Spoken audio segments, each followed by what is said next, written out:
त्याप्रमाणे जसं मंदिरात जायला निघतो तर आम्हाला ट्रॅफिक मिळणंच आहे। आता 31 डिग्री दाखवते। आज लिटरली 6-7 महिन्यानंतर गाडीमध्ये एसी लावला असेल।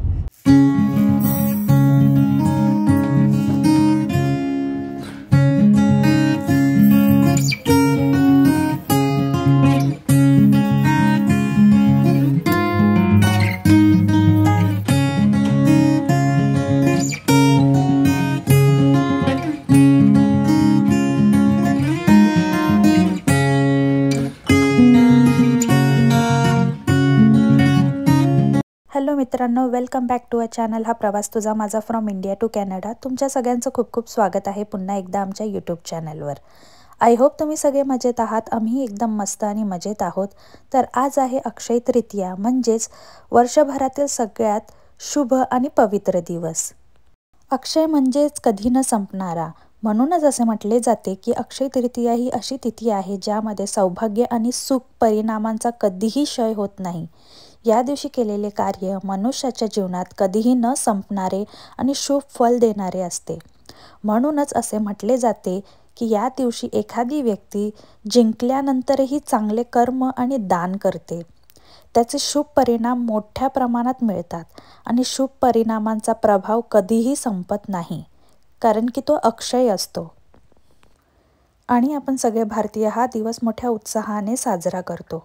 एवढंच नाही तर आपल्या दारात, अंगणात, देवघरात रांगोळी काढतो, स्वच्छता ठेवतो, छान छान जेवण बनवतो आणि आपल्या पितरांची पूजासुद्धा करतो। असा हा अक्षय तृतीयेचा दिवस मी कॅनडामध्ये कसा साजरा करते आज मी ते तुमच्याबरोबर शेअर करणार आहे। तर नक्की हा व्हिडिओ शेवटपर्यंत बघा आणि व्हिडिओ आवडला तर लाईक, शेअर आणि सबस्क्राईब करायला विसरू नका।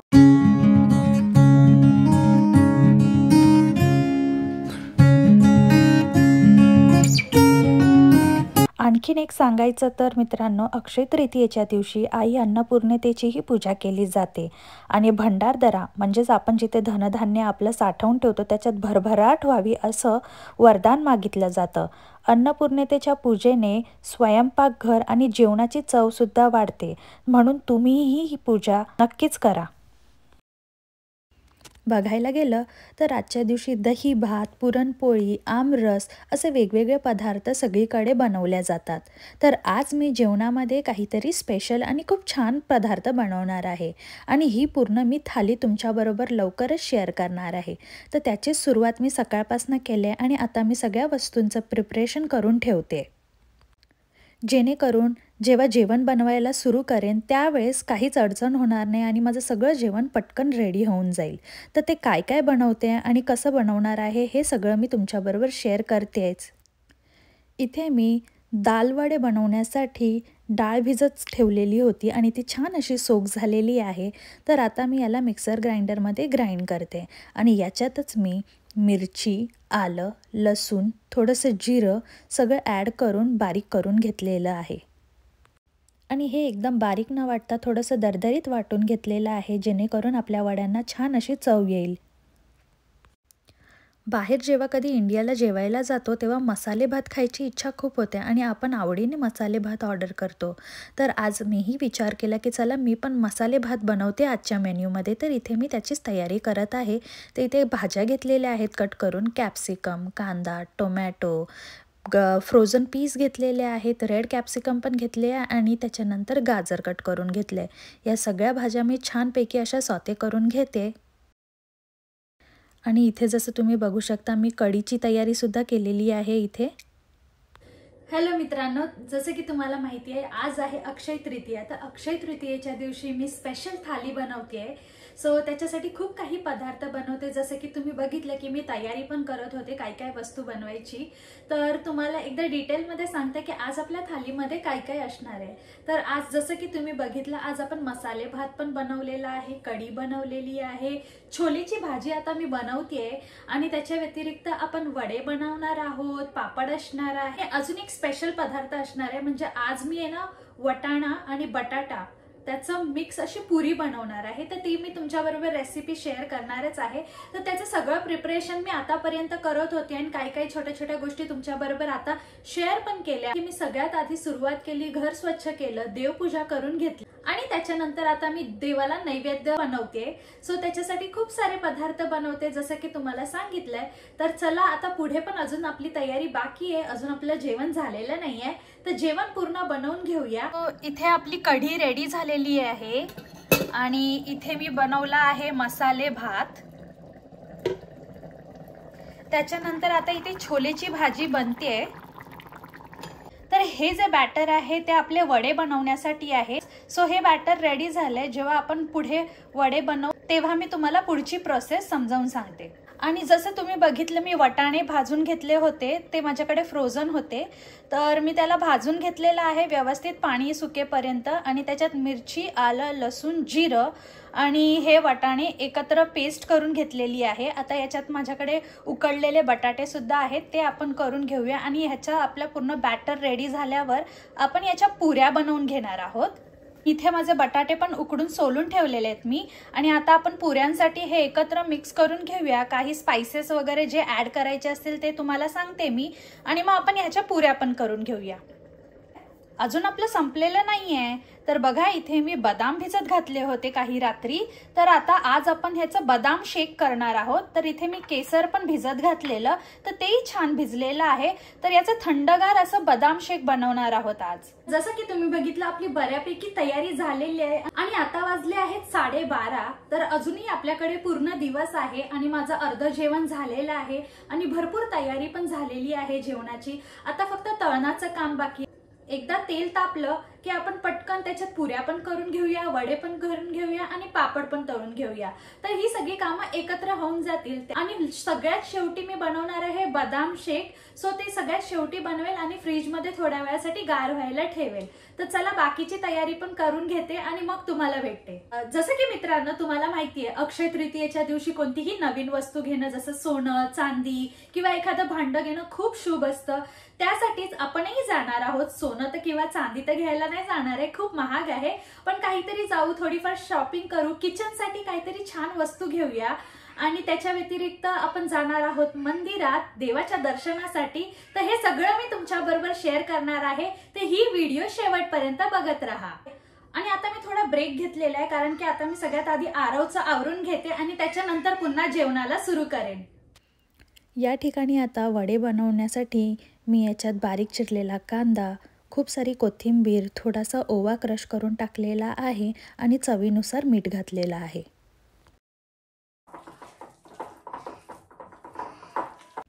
आणि जसं इथे तुम्ही बघू शकता की इथे मी वाटाणा बटाट्याच्या पुऱ्या किंवा तुम्ही कचोरीही म्हणू शकता त्याची तयारी सुरू केलेली आहे.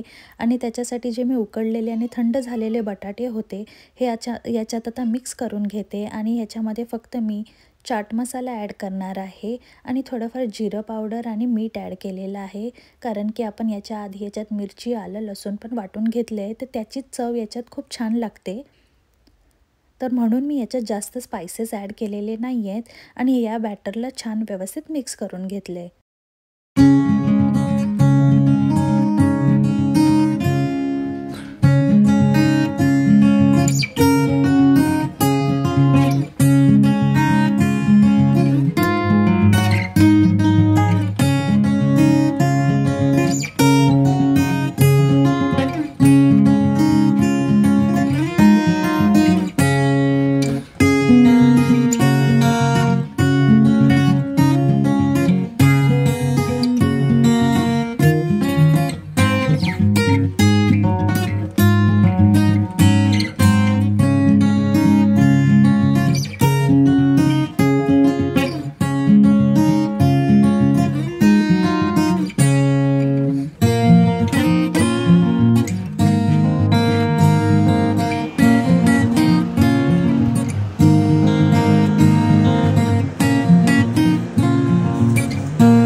आणि जसं की तुम्ही बघू शकता मित्रांनो, आपली व्हेज थाली एकदम रेडी झालेली आहे. तर आजच्या व्हेज थालीमध्ये आहे मुगाचे आणि उडदाच्या डाळीचे वडे, श्रीखंड, कुरडई, छोलेची भाजी, कढी आणि कचोऱ्या आणि मसाले भात.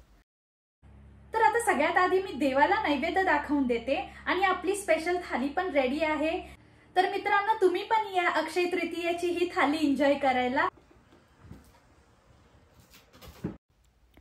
आता मी इथे बदाम शेकची तयारी करते आणि तुम्ही इंडियामध्ये बाहेर मिळणारा बदाम शेक तर खाल्लंच असेल, कधीतरी ट्राय केलं असेल, तर ही रेसिपी नक्की ट्राय करा, तुम्हाला खूप आवडेल. तर याच्यासाठी मी बदाम जे आपले सोक करून ठेवले होते त्याची छान अशी प्युरी करून घेतलेली आहे. इथे काही बदाम आहेत त्याचे छोटे छोटे काप करून घेतले आहे टाकायला. आणि याच्यानंतरच मी थोडंफार दूध कच्चं ठेवलं होतं आणि त्याच्यामध्ये मी 1 स्पून कॉर्नस्टार्च आहे ते मिक्स करून घेणार आहे. तर याला आपण छान असं गुठळ्या न होता छान मिक्स करून घेणार आहोत. आणि जसं तुम्ही बघितले की मी इथे दूध बॉईल करायला ठेवलेलं आणि त्याच्यात केसरचं दूध पण टाकलेलं, त्याला खूप सुंदर रंग आलेला आहे. आता याच्यामध्ये आपण बाकीचे सगळे इन्ग्रेडियंट्स टाकणार आहोत हळूहळू. आणि याच्यात कॉर्नस्टार्च ॲड केल्याच्यानंतर तुम्हाला याला कंटिन्युअसली मिक्स करत राहावं लागतं, अदरवाईज हे तळायला लागतं आणि जळायला लागतं. आणि इथे तुम्ही बघू शकता की आपलं बदाम शेक आहे त्याची परफेक्ट कन्सिस्टन्सी झालेली आहे आणि एक्झॅक्टली हे मार्केटसारखंच लागतं. तर आता याला थंड करून घेऊया आणि फ्रीझरमध्ये सेट व्हायला ठेवून देऊया. 1 hour later. हॅलो मित्रांनो, तर आता संध्याकाळ होत आलेली आहे आणि अवधूत पण आला घरी. तर मग आम्ही निघालो मंदिरात जायला, जसं की तुम्हाला सांगितलं होतं की संध्याकाळी मंदिरात जाऊ म्हणून. तर आता आम्ही निघालोय मंदिरात जायला आणि नेहमीप्रमाणे जसं मंदिरात जायला निघतो तर आम्हाला ट्रॅफिक मिळणंच आहे, कारण की या टायमाला कसं ऑफिस आवर्स सुटतात तर सगळेजण घरी जाण्यासाठी निघालेले असतात आणि खूप ट्रॅफिक लागतं. सो आताही आम्हाला ट्रॅफिक लागलेलं आहे, तर आता थोडासा वेळ लागेल जायला. पण त्याच्या आधी आम्ही जाणार आहोत इंडियन ग्रोसरी शॉपमध्ये. तर इकडच्या जवळच्या इंडियन ग्रोसरी शॉपमध्ये जाऊन थोडीफार ग्रोसरीज घ्यायची आहे. ग्रोसरीज म्हणजे देवाचं सामान घ्यायचं आहे आणि मंदिरात देण्यासाठी काही घ्यायचं आहे वस्तू. तर म्हटलं की इंडियन ग्रोसरी शॉपमध्ये गेलेलं बरं, कारण की तिथे प्रत्येक वस्तू मिळते. तर आधी तिथे जाऊया आणि नंतर मग थोडंफार जे सामान घ्यायचं ते घेऊया आणि नंतर मग मंदिरात जाऊया. आणि वेदर तर खूपच छान आहे आता, कारण की आता जवळपास ना 28-29 डिग्रीज आज टेम्परेचर आहे. 31 दाखवते आता 31 दाखवते. सो आता 31 डिग्री दाखवते आणि हे टेम्परेचर गेल्या 2 दिवसापासून, आज म्हणजे 3रा दिवस आहे, खूप म्हणजे वेदर हॉट होतं. तर मस्त वॉर्म आहे, सगळं सिंगल लेअरवर जाऊ शकतो, जॅकेट वगैरेची काहीच गरज नाहीये. खूप छान आहे वातावरण, कडक ऊन झालेलं आहे. तर असं वाटतंय की उन्हाळा सुरू झालाय म्हणून आता फायनली. आज लिटरली 6-7 महिन्यानंतर गाडीमध्ये एसी लावला असेल, बिकॉज ह्याच्या आधी आम्हाला एसीची कधीच गरज नाही पडली. आज लिटरली 6-7 मंथ्स नंतर मी माझ्या कार मधला एसी ऑन केलाय. आणि खूप आधी जेव्हा निघालो घरात ना, गाडी इतकी तापलेली होती, ते पहिला थोडा वेळ तर असं सफोकेशन व्हायला होतं ना, तसंच व्हायला लागलेलं. पण आता ओके आहे, थोडंफार नॉर्मल झालंय. तर चला आता जवळच आलोय ग्रोसरी शॉपच्या, तर जाऊन बघूया आणि काय काय घेतोय ते तुमच्या बरोबर शेअर करणारच आहे. तर आम्ही जिथे आलोय ना मित्रांनो, तिथे ना रांगेतच सगळे इंडियन शॉपच आहेत, म्हणजे भाजीपाला वगैरे इंडियन ग्रोसरी शॉप आहेत, स्वीट शॉप आहेत, सर्व रांगेतच आहेत. तर मग एकाच ठिकाणी आल्यावर सगळं काही मिळून जातं.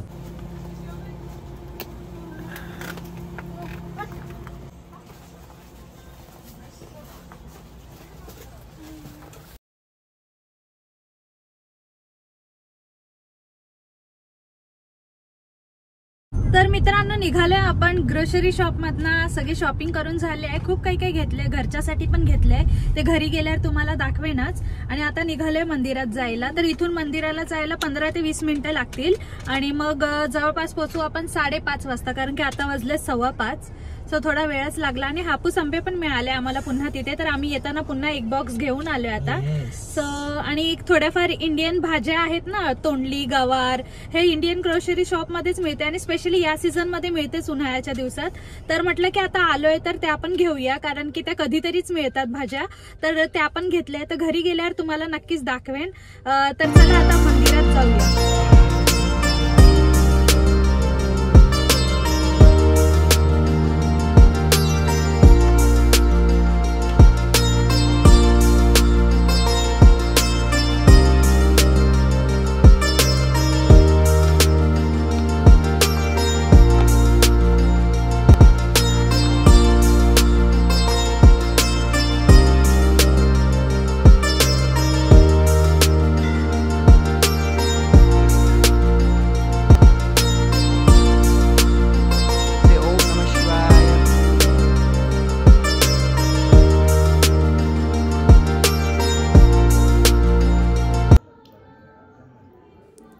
आणि जसं की तुम्ही बघितलं मित्रांनो, आमचं मस्तपैकी दर्शन झालेलं आहे देवाचं आणि आता आम्ही निघतोय घरी जायला. आणि हा आहे परिसर मंदिराच्या बाहेरचा आणि खूप सुंदर आहे इकडचं वातावरण. आणि इथे समोरच हरे कृष्णा मंदिरसुद्धा आहे, खूप सुंदर आहे आजूबाजूला. इथे आलं की खूप असं छान आणि प्रसन्न वाटतं, म्हणून आम्ही प्रयत्न करतो की कधीतरी अधूनमधून इथे नक्की वेळ काढू आणि येऊ. हॅलो मित्रांनो, तर आम्ही नुकतेच घरी आलोय आता आणि आता वाजले संध्याकाळचे 6:45. एकदा इंडियन ग्रोसरी स्टोअर मध्ये गेलं ना मित्रांनो की स्वतःला आवरणं खूप कठीण होऊन जातं. तरी सुद्धा स्वतःवर कंट्रोल करून आपल्याला बऱ्याचशा गोष्टी अवॉइड कराव्या लागतात. पण तरी सुद्धा आज मी काय वस्तू घेतल्या आहेत तर फ्रेश व्हेजिटेबल्स सगळ्यात जास्त घेतलेले आहेत. कारण की इतर कोणत्याही सुपर मार्केटमध्ये आता जर तुम्ही गेलात ना तर तिथे तुम्हाला इंडियन व्हेजिटेबल्स नाही मिळत सहसा. तर जेव्हा कधी आम्ही इंडियन ग्रोसरी घ्यायला जातो ना तिथे आम्ही नक्की भाजीपाला तर घेऊनच येतो, जेणेकरून 2-3 महिन्यात ना का असो पण एकदा तरी त्या सर्व भाज्यांची चव घेता येते. तर चला सगळ्यात आधी तुमच्या बरोबर शेअर करते की काय भाज्या आणल्यात. सगळ्यात आधी तर इन्सेन्स स्टिक्स आणल्यात, अगरबत्त्या ज्या संपल्या होत्या. हे रोस्टेड चणा आहेत जे अवधूतला आवडतं. जसं तुम्हाला सांगितलं केसर आंबे म्हणजे आपले हापूस आंबे पण आणले. तर यावेळेस आम्ही 6चाच पॅक आणलेला आहे, एकच बॉक्स आणलाय सध्या तरी. हे बन्स आणलेले आहेत पावभाजीचे. म्हटलं की चला आता इथे गेलोच आहे तर पावभाजीचे बन पण घेऊन येऊया. सो हे बन्स आणलेले आहेत. त्याच्या व्यतिरिक्त भाज्यांमध्ये आणलेली आहे ही वालपापडी, तोंडली आणलेली आहे, गवार आहे आणि हिरव्या मिरच्या आणलेल्या आहेत आणि तेवढ्याच तिखट पण असतात ह्या. सो त्या आणल्या. एक वस्तू मला खूप आवडली जे यावेळेस मला मिळाली आणि फ्रेश, ते म्हणजे आवळे. तुम्ही बघू शकता किती फ्रेश आहेत सगळे आवळे. तर आवळे सुद्धा आणलेले आहेत. मला जसे आवळे दिसले ना तसे मी घेतले. तर कधीतरी चटणी बनवू किंवा असेही खायला खूप टेस्टीच लागतात ते, तर त्याच्यासाठी घेतलेत मी आवळे. पेरू घेतलेले आहेत. आणि जसं की तुम्हाला माहिती आहे अक्षय तृतीया म्हणजे घरी काहीतरी घ्यावं लागतं. तर मी जवळपास तिथे 15 ते 20 मिनिटं फक्त ती आयल सगळी वर खाली बघत होते. पण मला असं काहीच वाटत नव्हतं की मी घेऊ, कारण की बऱ्यापैकी सगळ्या वस्तू घरात होत्या. पण अचानक असं निघता मला ते हे अशी परात दिसली. तर मी म्हटलं की हो, आपल्या घरी फक्त एक परातच नाहीये, बाकी सगळ्या गोष्टी आहेत. तर मग म्हटलं की चला आज हे घेऊया. ही वस्तू अशी आहे की आपल्याला दररोजच्या वापरात येणारी आहे आणि खूप चांगलं हेवी पण आहे ही. सो मला जशी दिसली मग म्हटलं की नाही, हीच ती वस्तू आहे जी आपल्याला आज घेऊन जायची. तर मग मी म्हणून ही एक परात घेऊन आलेली आहे. खूप मोठी पण नाही, खूप छोटी पण नाही, एकदम मीडियम साईज आहे. परफेक्ट आहे आपल्यासाठी आणि हेवी आहे चांगली. जसं की याच्यावर लिहिलंय लाईफ टाइम गॅरंटी, तर पक्का असं वाटते हे लाईफ टाइम पुरेल, कारण की खूप छान जड आहे आणि खूप हेवी पण आहे. तर मला आवडलं. तर हीच सगळी शॉपिंग आम्ही केली आहे ग्रोसरी शॉपमधनं आणि त्याच्या व्यतिरिक्त मंदिरात काही देण्यासाठी पण वस्तू घेतल्या. तर अशा प्रकारे आम्ही आजचा पूर्ण अक्षय तृतीयाचा दिवस मस्त सेलिब्रेट केला. तर हे सगळं होतं आजच्या दिवसासाठी. असाच सेलिब्रेट केला आम्ही आमचा अक्षय तृतीयाचा दिवस. तुम्हाला कसा वाटला ते नक्की मला कमेंट बॉक्समध्ये सांगा. आणि जर हा व्हिडिओ आवडला असेल तर या व्हिडिओला लाईक करा, शेअर करा आणि सबस्क्राईब करायला विसरू नका. आपण लवकरच भेटूया नवीन ब्लॉग मध्ये. तोपर्यंत स्वतःची काळजी घ्या. Bye bye. ही आहे आपली रात्रीची क्लिप आणि इथे बघू शकता बदाम शेक एकदम छान सेट झालंय, चिल्ड झालेलं आहे आणि मस्तपैकी आम्ही त्याला चिल्ड एन्जॉय केलं.